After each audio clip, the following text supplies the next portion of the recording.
Hello, সবাই কেমন আছো? দেখো ভোরবেলায় সূর্যোদয় হচ্ছে, কি ভালো লাগছে না? আমি জানলা দিয়ে তুললাম, ছাদে উঠছিলাম দেখে, আর এই দেখো ছাদ থেকে আমার বাগানটাকে কেমন দেখাচ্ছে।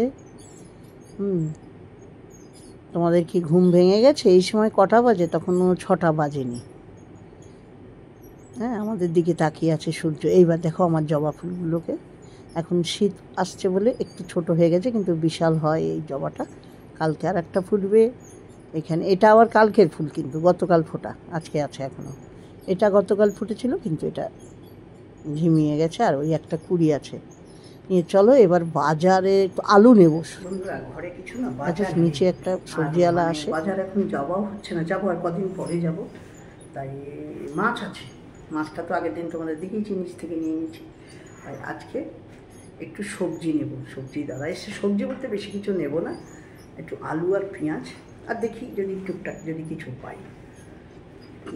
নিচে একজন আসেন দাদা, সবজি নিয়ে ভালো সবজি আনে। তাই চলো দেখাচ্ছি কি কি এনেছে আজকে আর আমি কি নিচ্ছি।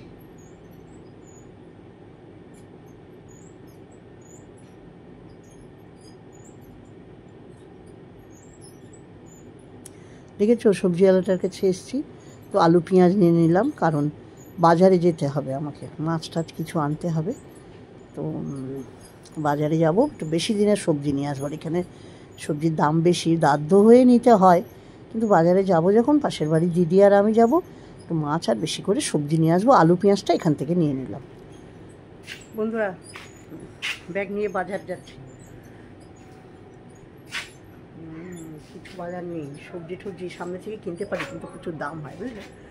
সবজি মাছ একটু আনবো, দেখি যাই, একটু চিকেন আনবো, পাশের বাড়ি দিদি যাবে। চলো কি বাজার করি, কোথায় যাই দেখাই তোমাদেরকে। এই দেখো চিংড়ি মাছ এনেছি। জানি তোমরা অনেকেই বলবে পাঙাশ মাছ খাওয়া ভালো না, পাঙাশ মাছ আমার খেতে খুব ভালো লাগে, অনেক দিন খাই না, ইচ্ছা করলো খুব খেতে।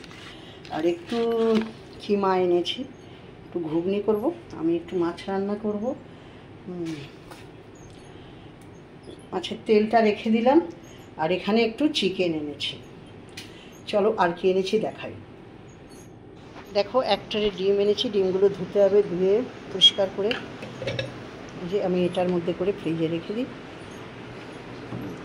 সবজি এনেছি, দেখো কি এনেছি আর কি আনিনি কি বলবো। পুঁই শাক, মূলো, বেগুন, শসা, পেঁপে, কচুরলতি, ফুলকপি, কচুর শাক, কুমড়ো, টমেটো এসব এনেছি। আর এখানে এনেছি বাসমতি এনেছি 2 প্যাকেট গোবিন্দভোগ চাল, একটা আমার বান্ধবী 2 কেজি আলাদা করে গোবিন্দভোগ চাল। এই হচ্ছে আজকের বাজার। এখনও জামা কাপড় ছাড়িনি, বসলাম, হাঁপিয়ে গেছি, সত্যি কথা বলছি না। বসবো, মাছগুলো সব ধুয়ে ঠুয়ে রাখি, বের করে রাখলাম, ধুয়ে রাখি, নাহলে এই জামার মধ্যে গন্ধ হয়ে যায়। গা হাত পা ধুয়ে স্নান করে তারপরে করবো, জামা কাপড়টা ছাড়বো, কেন এই জামা মাছের বাজার, মানুষের বাজারে। এবার আমি যেখান থেকে মাংস আনি, মাটন আনি, খুব ভালো। পাশের বাড়ির দিদিও আমার সঙ্গে গেছিলো, আমি এবার অল্প নিয়েছি, 150 নিয়েছি। পরে যখন ভাইফোঁটার খাবার করবো তখন আলাদা করে। সবাইকে অনেক ভালোবাসা, ভিডিওটা ধরে দেখার জন্য। আমি আজকে এখানেই শেষ করলাম। আর আমি ওই কিমাটা দিয়ে ভাইফোঁটার জন্য একটু ঘুম, পরে কথা হচ্ছে তাই।